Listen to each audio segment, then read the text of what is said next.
What's going on, everybody? We are here at the Phocuswright show, and look who I ran into again, Mike Petrakis, the CEO of Batch.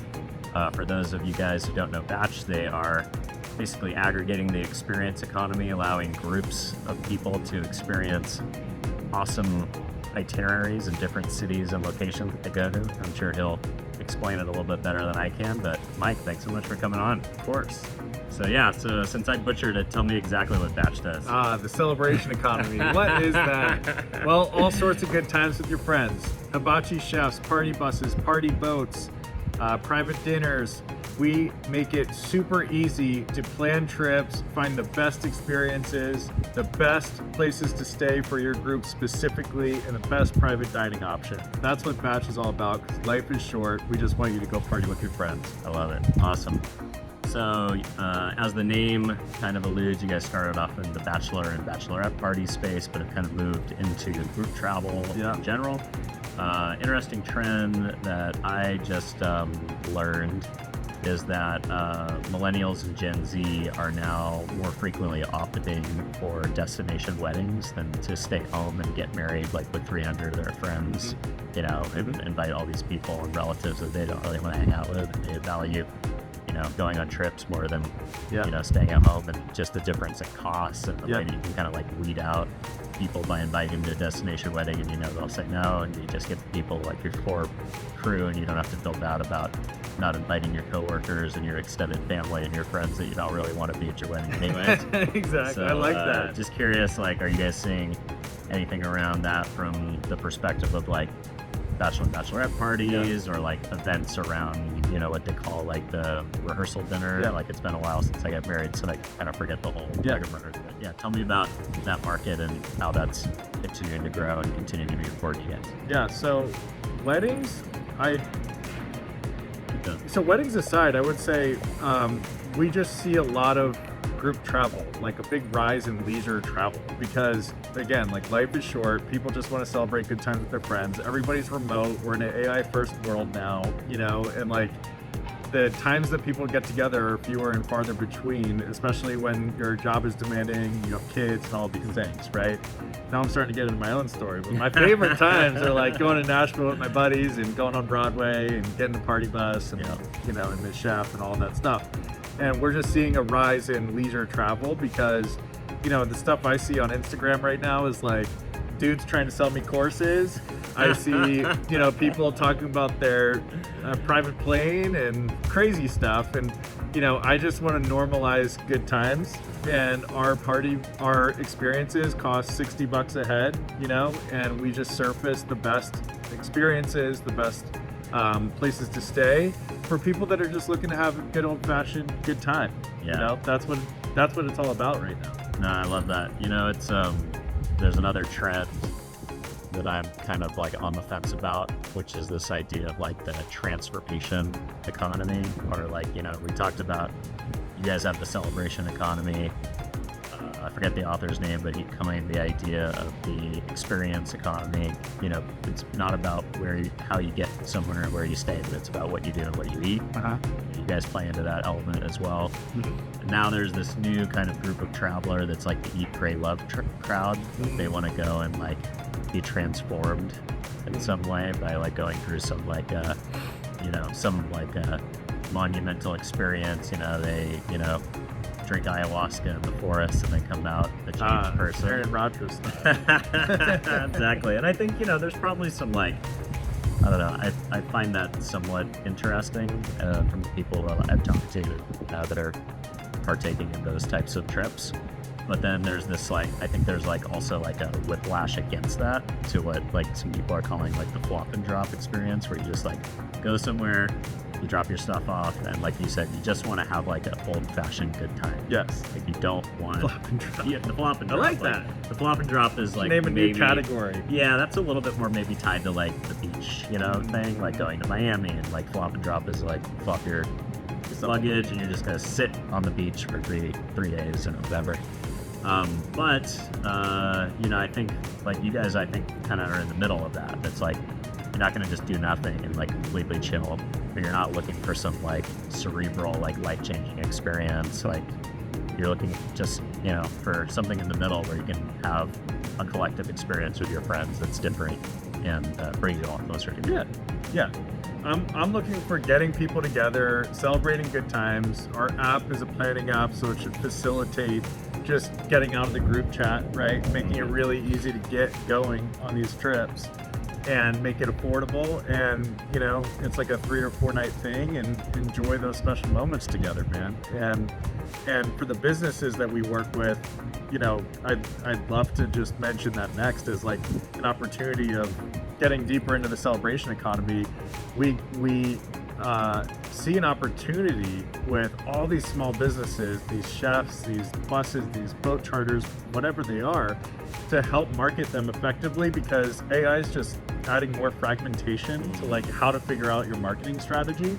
Batch is a core place where people plan celebrations with their friends, but we're now getting into helping partners not only promote themselves on Batch, but off of Batch as well. Wow. And that's like pretty contrarian for the market, and something that has stuck out at this conference, by the way, because we want to help partners appear on LLMs. We want to help make social content for them. So this is Batch's emergence really into becoming like a marketing platform. Exactly. It's like a marketing travel agency for experienced businesses to cater towards celebration. Wow. Like crazy. this is like our market to own. Which is awesome, because that's like not only a vertical that's like miles and miles wide, but I think I remember last time we talked, like there are literally people who are going on Batch to like start businesses or like launch other markets because they're becoming so successful just on Batch. Like it's the it's not like they're launching a business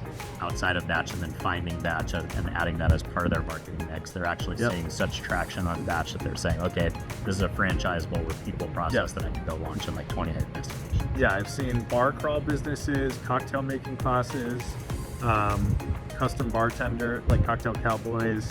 I've seen penis waffle businesses, charm making businesses, all start on Batch, open up, do really well in one market, hire employees, staff up, quit their day job, and then expand to other markets and grow their business. And that's like what I'm looking to like rinse and repeat, is just like find more people that want to be entrepreneurs and cater towards good times, I love that. Another thing that's really interesting, this idea of the experience economy. I was sitting in on a hospitality panel here at Phocuswright the other day, and there was a kind of an argument between like OTAs, hotel groups, and like the consultant class that were talking about like trying to add personalization and kind of like the human touch like within hotels specifically, but I think it applies to the hospitality business more in general. They're saying like, yes, of course, like Ritz-Carlton can buy a metal detector and go find the wedding ring that you lost on the beach, because they know the lifetime value of a Ritz-Carlton customer is $50,000, so they can invest $5,000 and keeping that customer extremely happy to drive brand loyalty. But that's really hard for like a travel lodge, which is like basically just like there's a difference between hospitality and lodging, I guess. Like there's a lower price point at the bottom of the funnel that maybe doesn't have the time to create that human touch. But my argument to them is, I was recently on a vacation, and one of the experiences that we got to do is we got to make salsa as a family with the head chef of the restaurant. And I've now told this story to rooms of 100 travel marketers. I'm talking about it on this podcast with you. I've told friends probably about the experience 50 times. And that was probably the most documented social media moment of our vacation that I then shared with friends. How do you think about the idea of like the celebration economy? It's the most powerful marketing in the world is word of mouth, but probably the second is social advertising. And you're kind of creating these moments that drive both. Like, how does that fit into your strategy of like kind of like the product-led marketing, I guess, for lack of a better word? I think, all right, first off, experience pages over the next 6 months, I really want to dramatically shift the way that people look at like boring experience pages. Like they all look the same. It's all an image, and then it's description, and then some ratings and reviews, and then it's some FAQs. Fuck that. Like let's like create our own, like help partners promote their businesses better by being a digital billboard that's way cooler than their own website or their own experience page. So that's number one. Like that's on my mind, to design something way cooler than what people are used to seeing, searching for these things, because they deserve more recognition and credibility. Like they have such cool, like salsa making is so cool.